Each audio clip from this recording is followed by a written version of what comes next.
BJP ने 2014 के लोकसभा चुनाव में 14 में से 12 सीटें जीतकर एक लक्ष्मण रेखा खींची। अब 2019 के चुनाव में उस रेखा को मिटने और उस रेखा को बढ़ाने की चुनौती है। चुनौती प्रदेश के अध्यक्ष लक्ष्मण गिलुआ के सामने भी है, क्योंकि लक्ष्मण रेखा है और सामने जिनको लक्ष्मण रेखा को लांघनी है उनका नाम भी लक्ष्मण से ही शुरू होता है। सबसे पहले बहुत बड़ी चुनौती है, क्योंकि 2014 में आपकी पार्टी ने जो लक्ष्मण रेखा खींची है, लक्ष्मण गिलुआ जी को या तो उसे मिटने से बचाना है या उसे आगे बढ़ाना है।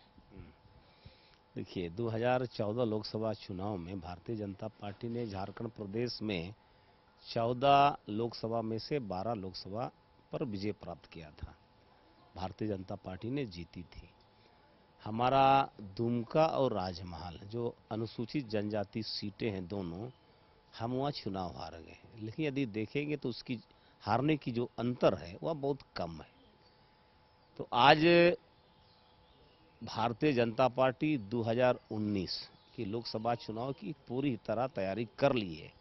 ठीक है, आप देखेंगे लगातार 2 वर्षों से, उसके पहले से भी संगठन की दृष्टि से भारतीय जनता पार्टी कैसे मजबूत हो और चुनाव के दृष्टि से भी अपने झारखंड प्रदेश में हम किस तरह से अच्छा तैयारी करें, इसकी हम लोगों ने पहले से ही तैयार कर लिया है। इसलिए मुझे विश्वास है कि 2014 में जो हमें जीत मिला था उससे भी बड़ा जीत 2019 में मिलेगा भारतीय जनता पार्टी को, ये मुझे पूरा विश्वास है। अध्यक्ष जी, जब संगठन ने इतनी तैयारी की, इतने लंबे समय से तैयारी चल रही थी, तब आपको दूसरे दलों के नेताओं के आने के बाद उम्मीदवारी घोषणा में आपको क्यों विलंब हो रहा है? आपको अपने लोगों पर भरोसा नहीं है, अपने संगठन पर भरोसा नहीं है। आपने जो 29,500 बूथों पर फोटो युक्त कमेटी बनाई है उस पर भरोसा नहीं है। किस पर भरोसा नहीं है आप? नहीं, हमारा झारखंड प्रदेश में 29,500 के लगभग बूथ कमेटी है, बिल्कुल सत्य बात है। हम लोगों ने फोटो युक्त बूथ कमेटी भी बनाया है।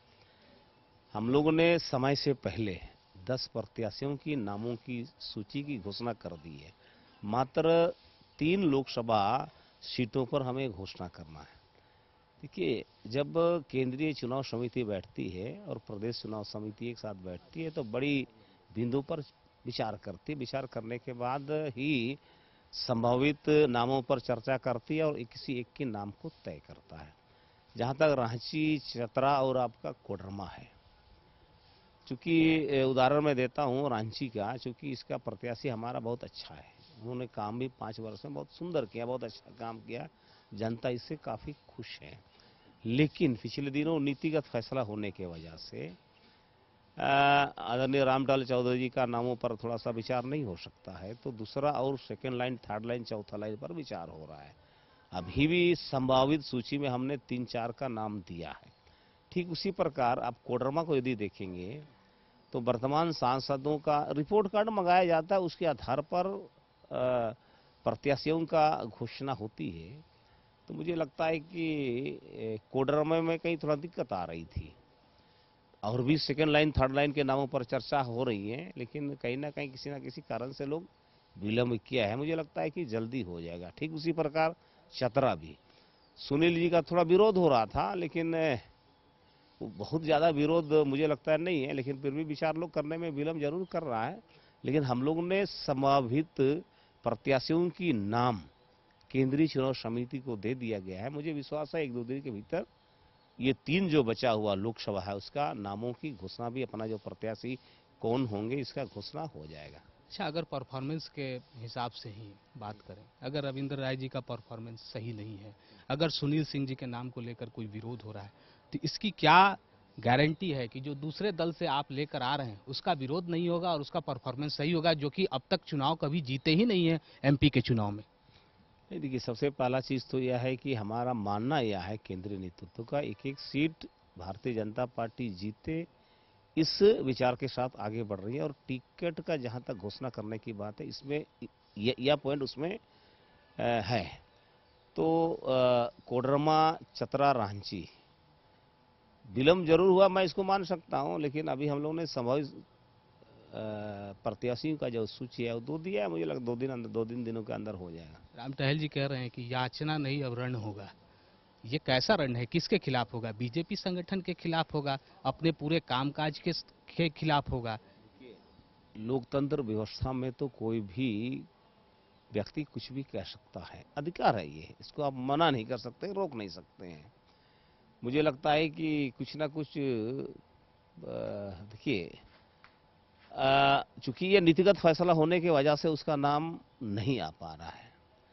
अंततः बाद में एक सुलझे हुए कार्यकर्ता है, मुझे लगता है कि इस तरह से कुछ होगा नहीं, ये मुझे ऐसा विश्वास है। अनुशासन तोड़ने वाले पर कार्रवाई होगी, क्योंकि अगर आप कार्रवाई नहीं करेंगे तो और भी दूसरे लोग यही काम करेंगे। नहीं, अनुशासन तो देखिए कोई भी कार्यकर्ता हो, अनुशासन तोड़ेंगे तो उस पर तो कार्रवाई होना ही है। कोई भी कार्यकर्ता झारखंड प्रदेश का यदि अनुशासन को तोड़ता है, पार्टी के खिलाफ बगावत करता हो या फिर विरोध में काम करता हो, तो निश्चित रूप से उनके खिलाफ कानूनी कार्रवाई तो होगा ही, अनुशासन कार्रवाई तो होगा ही होगा। जी, आप अपनी सीट पर कितना कंफर्टेबल फील कर रहे हैं? आपने भी जो काम किए, जनता उसका रिपोर्ट कार्ड जो तैयार की है, आपको मिलेगा मदद? देखिए 2014 में हम सिमुम लोकसभा सीट से चुनाव लड़े, 90,000 के से कहीं ज़्यादा अंतर से हम वहाँ विजय प्राप्त किए। वहाँ की जनता ने जोरदार आशीर्वाद किया, 100% समर्थन दिया, ऐसा मैं मानता हूँ। और अभी भी हमारा जो वहाँ समर्थन है, जनता का जो आशीर्वाद है, वहाँ अभी भी 100% है, अच्छा समर्थन है। है कि पिछले जो 5 साल अपना जो कार्यकाल रहा है, अपने कार्यकाल में किसी भी कार्यकर्ता को ना ही जनता को तकलीफ हुई है, इसलिए वोट देने में काफ़ी लोग एक अच्छा महसूस कर रहे हैं कि भारतीय जनता पार्टी को वोट दें, लक्ष्मण गिलुआ जी को जिताएंगे। इस तरह का वहाँ माहौल है, कार्यकर्ता का भी और जो अपना जनता है, मतदाता है, उसका भी है। इसीलिए हम यह कह सकते हैं कि दोबारा भी बहुत ज़्यादा अंतर से हम लोग सिंहभूम सीट को जीत लेंगे। महागठबंधन कोई रोड़ा नहीं? महागठबंधन मुझे लगता है पूरा झारखंड प्रदेश में कोई रोड़ा नहीं है। आप देखिए ना, कहीं गठबंधन हो रहा है, सब इधर कभी उधर कभी उधर, मैंने कोई पूर्व जा रहा है, कोई पश्चिम जा रहा है, कोई उत्तर जा रहा है, कोई दक्षिण जा रहा है। इस तरह की इन लोगों का महागठबंधन है। महागठबंधन से भारतीय जनता पार्टी को तनिक भी कहीं नुकसान नहीं होगा। एक अंतिम सवाल, जब आप चुनावी मैदान में जाएंगे तो आपकी जीत में सबसे ज्यादा सहायक केंद्र सरकार के कामकाज आएगी या फिर राज्य सरकार? क्योंकि राज्य सरकार को लेकर आपके नेता भी बहुत सारे सवाल उठा रहे हैं कि जो होना चाहिए वो नहीं हुआ, हम उतना कर नहीं पाए। कई मौकों पर ये बातें सामने आई। देखिए, केंद्र सरकार और राज्य सरकार, दोनों सरकार की इसमें भूमिका रहेंगी। ठीक है, दोनों सरकार ने विकास को ही आधार माना। हम लोग विकास, सर्वांगीण विकास, देश का विकास, समाज का विकास, सभी समुदायों का विकास, यानी कुल मिलाकर के भारतीय जनता पार्टी का एजेंडा, और मेरा भी है, विकास है रहेगा।